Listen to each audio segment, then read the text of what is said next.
Tačno se sećam kad sam i gde otvorila svoj prvi račun. Ne zato što je bilo neko prelepo iskustvo, nego zato što mi se čini da je trajalo 2 dana.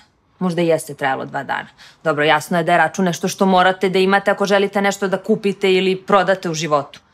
Ali ako vam kažem da sam malo pre otvorila svoj račun, takozvani M račun Adiko banke, za 15 minuta, da pritom ni jednom nisam otišla u banku, onda čekanje u redu zvuči dosta staromodno.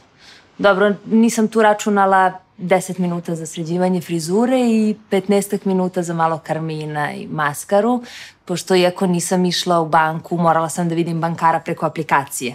A o tome koga sam srela preko Adiko aplikacije u sledećoj epizodi.